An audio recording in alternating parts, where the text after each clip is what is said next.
It was January 3rd, 2026. The coastal radar station at Punto Fijo blinked in the Caribbean humidity, its Soviet-era screens casting green light across the faces of 3 Venezuelan operators who had been tracking empty skies for 6 hours. They were scanning for the usual suspects, reconnaissance drones, civilian aircraft straying too close to the restricted zone.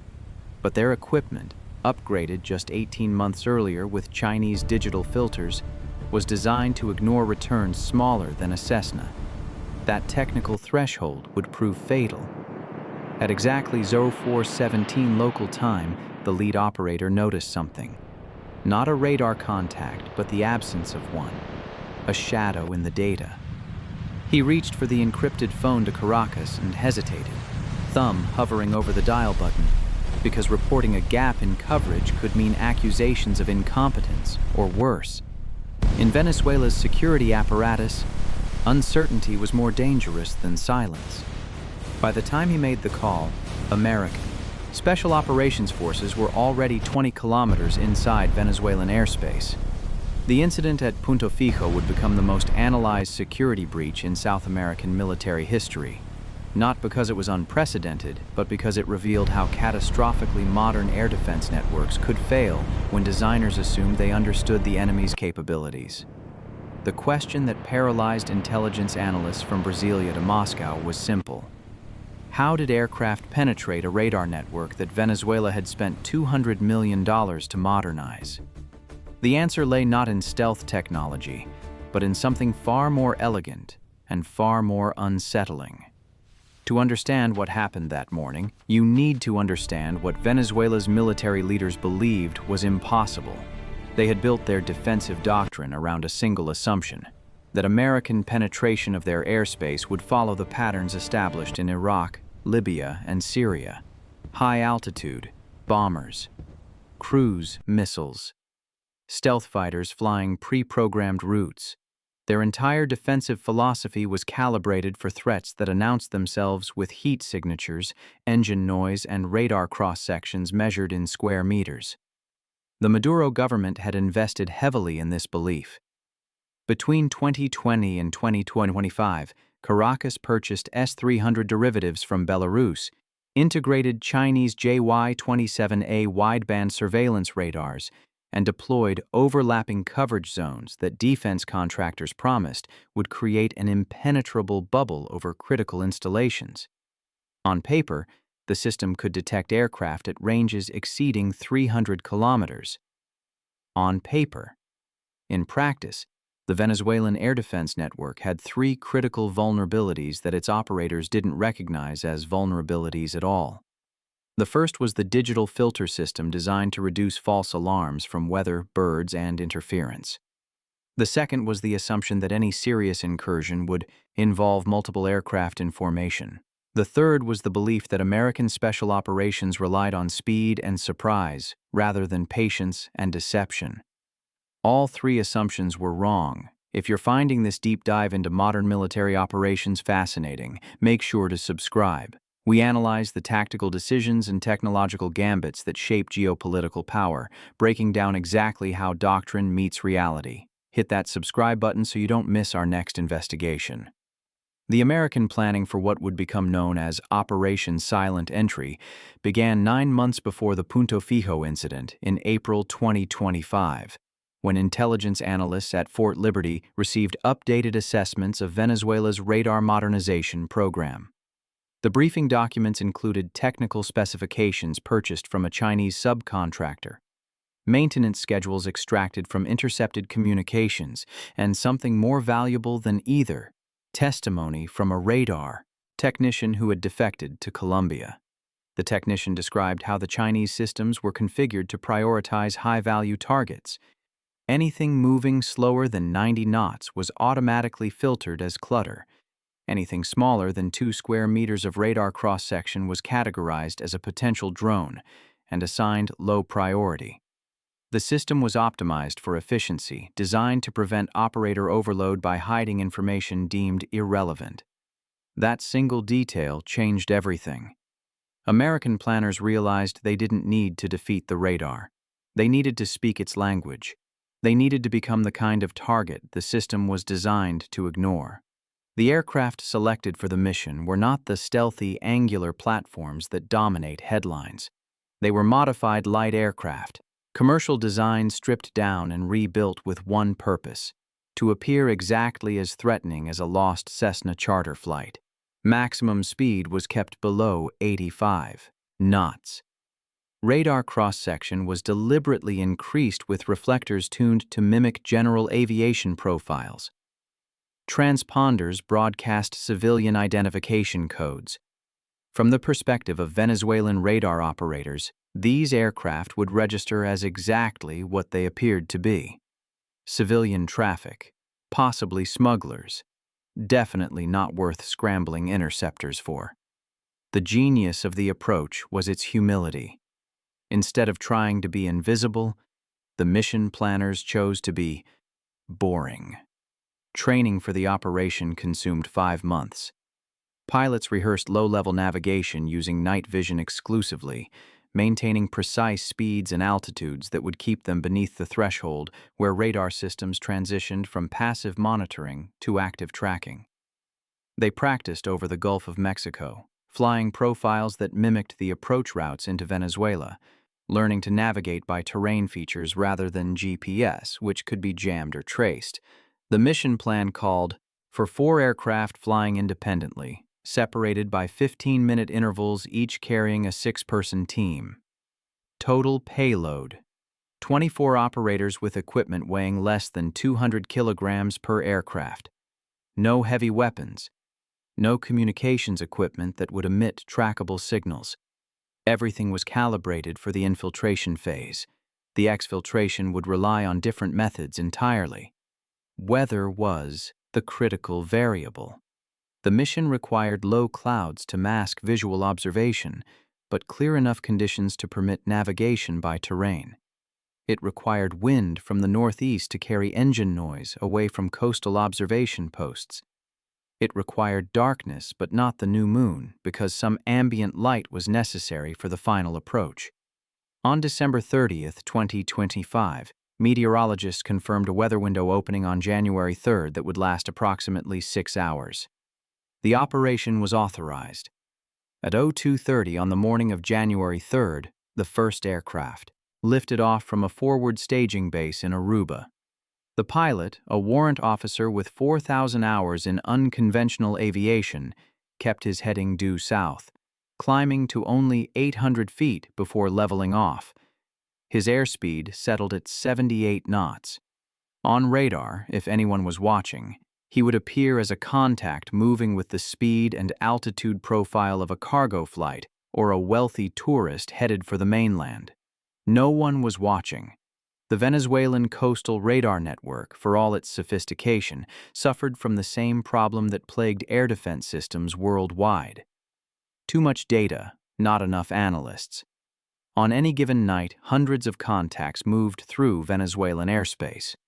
Drug runners, cargo flights, fishing vessels with strong radar returns, private aircraft. The system flagged dozens of potential violations every hour, and experience had taught operators that 98% were false alarms. The American aircraft slipped into that 2% of real contacts that looked too mundane to investigate. 30 minutes after takeoff, the lead aircraft crossed into Venezuelan territorial waters. The pilot descended to 400 feet, where the radar horizon and the curvature of the Earth provided additional masking. He was following a route that paralleled known shipping lanes, ensuring that if his contact merged with vessel traffic on radar displays, it would seem like a data processing error rather than a genuine track. Behind him, at carefully calculated intervals, 3 more aircraft followed the same path. The Punto Fijo radar station painted all 4 contacts at various times during their approach, but the automated system categorized them as low-priority general aviation. No alerts were generated. No operators were notified. The contacts appeared on screens for seconds at a time, then dropped below the tracking threshold as the aircraft maneuvered or as ground clutter interfered with returns. By 04, all 4 aircraft were within 50 kilometers of the Venezuelan coast. The final approach was the most dangerous phase. The aircraft descended to 200 feet using terrain masking provided by coastal hills to break their radar signature into intermittent contacts that the tracking system interpreted as glitches.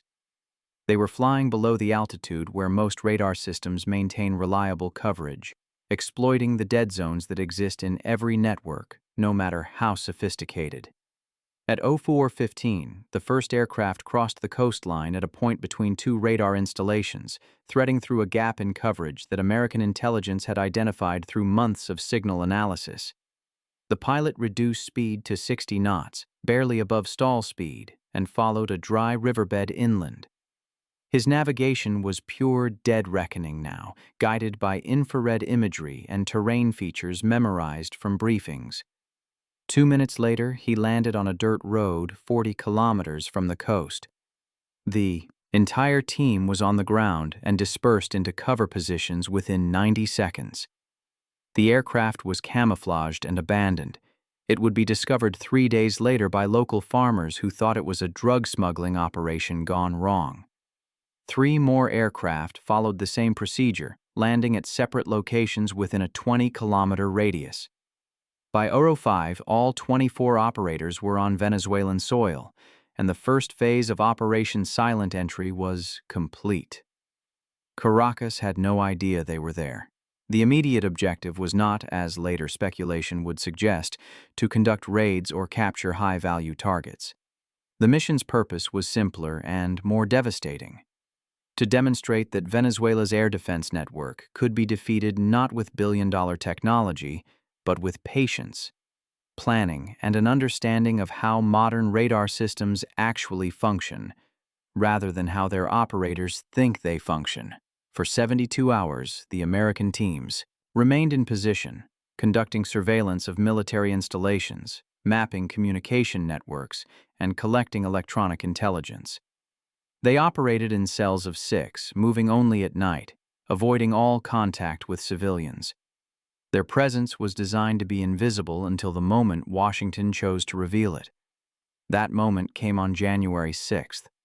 At a press conference in Washington, the National Security Advisor displayed satellite imagery, time-stamped to match the infiltration. The images showed the aircraft landing, the teams dispersing, and, most damaging of all, a photograph taken by one of the operators standing less than 200 meters from a Venezuelan military command post. The photograph showed the Venezuelan flag flying above the building, with metadata proving it was captured from inside the supposedly impenetrable security zone. The message was unambiguous: "We can reach you whenever we choose." The political impact in Caracas was immediate and catastrophic. Defense Minister Vladimir Padrino Lopez was dismissed within hours.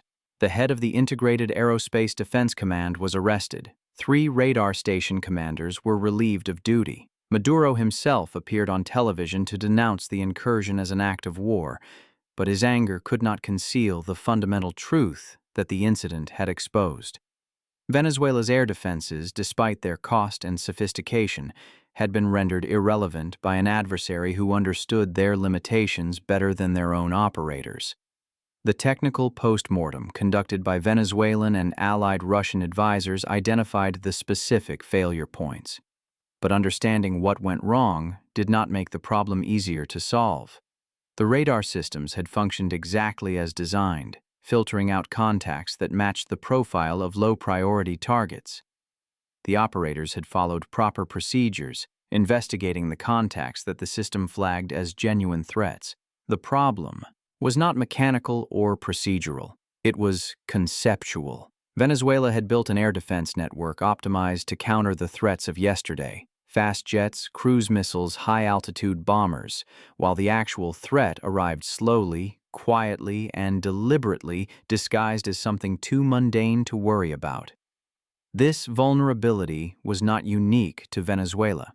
Analysis conducted by defense research institutes in the months following the incident concluded that similar penetrations would be feasible against air defense networks in Iran, North Korea, and potentially even more sophisticated systems in Eastern Europe.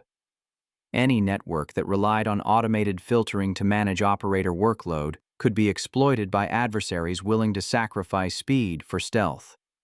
The solution was not simple. Eliminating the filters would overwhelm operators with false alarms. Increasing sensitivity would generate thousands of alerts per day. Deploying additional sensors would expand coverage but would not solve the fundamental problem of distinguishing between genuine threats and sophisticated deceptions. The Americans had identified a weakness in modern air defense architecture that had no easy fix. What made Operation Silent Entry particularly significant was not the technology involved, but what it revealed about the asymmetry between offense and defense in modern warfare. Venezuela had spent hundreds of millions of dollars on radar systems, interceptors, and command infrastructure. The American operation, by contrast, relied on modified civilian aircraft, patient planning, and operators willing to fly profiles that were physically uncomfortable and tactically risky. The cost differential was staggering. Venezuelan air defenses, $200 million. American penetration capability, less than $5 million, including aircraft modifications, training, and operational costs. This was the killer statistic that defense planners worldwide had to confront. Sophisticated defenses could be defeated by adversaries willing to embrace simplicity. The exfiltration phase of the operation, conducted 72 hours after insertion, followed a completely different methodology. Rather than attempting to extract the teams by air, which would have required explaining aircraft departing Venezuelan airspace, the operators moved overland to pre-positioned maritime pickup points along the coast. Small boats, disguised as fishing vessels and operated by personnel who had been in position for weeks, collected the teams and transported them to a support vessel operating in international waters. The entire extraction was completed within 8 hours, and Venezuelan forces, still scrambling to understand how the initial penetration had occurred, never detected the departure. In military terms, Operation Silent Entry achieved every objective. Intelligence gathered during the 72-hour ground phase provided Washington with updated assessments of Venezuelan military capabilities, communication protocols, and defensive postures. The psychological impact on Maduro's government was profound, demonstrating that no location within Venezuela could be considered secure from American reach. But the strategic implications extended far beyond bilateral relations between Washington and Caracas. Every nation operating modern air defense networks had to reconsider its assumptions about what constituted a genuine threat. The paradigm that had governed air defense doctrine for decades, that serious threats would arrive fast, high, and heavy, had been shattered. The new reality was that serious threats might arrive slowly, low, and light, indistinguishable from routine traffic until the moment they chose to reveal themselves. This forced a fundamental reevaluation of how billions of dollars in defense spending were allocated. Radar systems, interceptor aircraft, and command networks all required redesign to account for threats that deliberately operated below traditional detection thresholds. The engineering challenges were substantial. The political challenges of explaining to parliaments and congresses why existing systems were inadequate were even greater. In Moscow, defense planners studying the incident concluded that their own air defense networks, despite being more sophisticated than Venezuela's, shared similar vulnerabilities. Low-speed, low-altitude penetrations conducted with sufficient patience could exploit gaps in coverage that existed in every system. Russian military journals published detailed analyses of the operation, using it as a case study in asymmetric tactics. Beijing reached similar conclusions. Chinese air defense doctrine, heavily influenced by Russian designs, relied on the same automated filtering systems that had failed at Punto Fijo. The People's Liberation Army initiated a comprehensive review of coastal defense networks, acknowledging that adversaries could employ similar tactics to insert special operations teams into contested zones. The incident at Punto Fijo became required study material at military academies on 5 continents within weeks of its disclosure.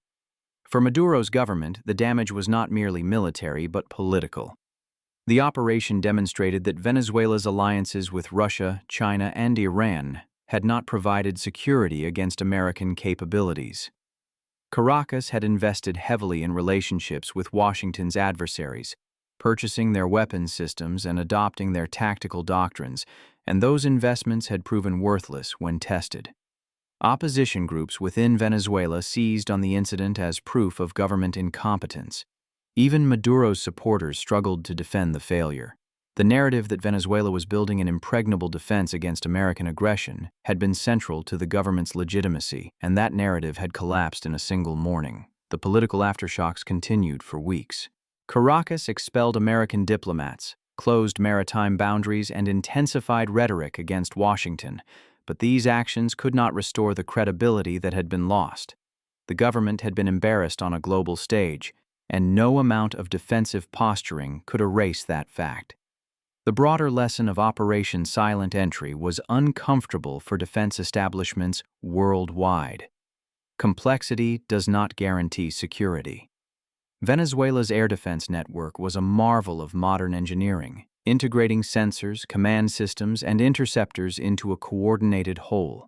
It had cost hundreds of millions of dollars and represented years of planning and implementation, and it had been defeated by operators flying modified Cessnas at 78 knots. This paradox, that simpler methods could defeat sophisticated systems, challenged assumptions that had governed military procurement for generations.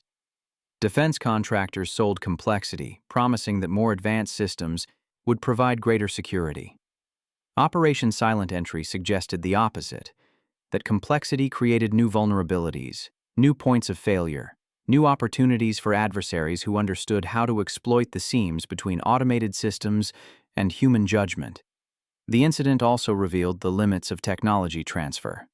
Venezuela had purchased some of the most advanced air defense systems available on the international market, but purchasing technology was not the same as mastering it. The operators at Punto Fijo had been trained to use their equipment, but they had not been trained to think like the engineers who designed it or the adversaries who would attempt to defeat it. This gap between operation and understanding was the true vulnerability that American planners had exploited.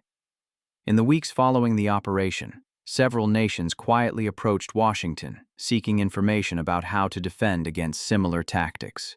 The conversations were delicate, conducted through intelligence channels rather than diplomatic ones, but the message was clear. If the Americans could do this to Venezuela, they could do it to anyone.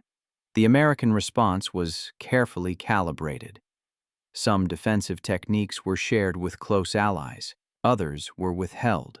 The goal was not to make air defense impossible, but to maintain an operational advantage that could be leveraged when necessary. In the calculus of modern security competition, knowing how to defeat a defense was as valuable as possessing the defense itself. This dynamic, where demonstrations of capability became tools of coercion without requiring actual combat, represented a continuation of strategic competition in the 21st century. Operation Silent Entry had been an intelligence operation, not a military strike, but its impact on regional power dynamics was as significant as any bombing campaign could have been. Venezuela's neighbors took note. Colombia, which maintained close security ties with Washington, received assurances that American capabilities would be used to support, rather than threaten, its interests. Brazil, more cautious about American military operations in South America, demanded detailed briefings about the incident and sought guarantees that similar operations would not be conducted against Brazilian targets.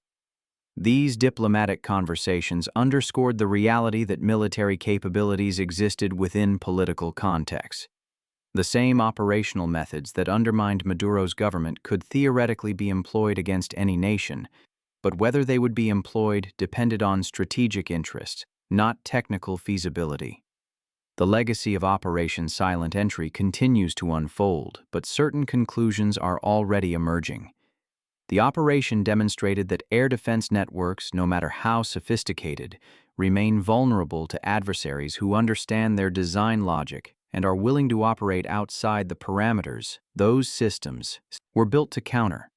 It proved that patience and planning could overcome technological advantages, and it showed that the psychological impact of a successful penetration could exceed its tactical value. For Venezuela, the incident marked the end of any pretense that the country's military could effectively resist American pressure. Maduro remained in power, but his government's claims to independence and sovereignty had been permanently undermined. The regime survived not because it was strong, but because Washington chose not to press its advantage further. That choice was itself a form of power. As you've seen in this analysis, modern military operations often succeed not through overwhelming force, but through understanding the enemy's assumptions and exploiting them with precision. If these deep dives into how doctrine, technology, and human judgment intersect on the battlefield interest you, subscribe now. We bring you the untold stories of how wars are really fought in the 21st century. It was January 3, 2026, and 4 aircraft crossed into Venezuelan airspace undetected. By the time Caracas realized what had happened, the operators were already gone. The radar screens at Punto Fijo never showed the threat because the threat had been designed to look like everything except what it was. In the end, Venezuela's security forces were not defeated by stealth technology or overwhelming firepower. They were defeated by an enemy who understood their systems better than they did themselves.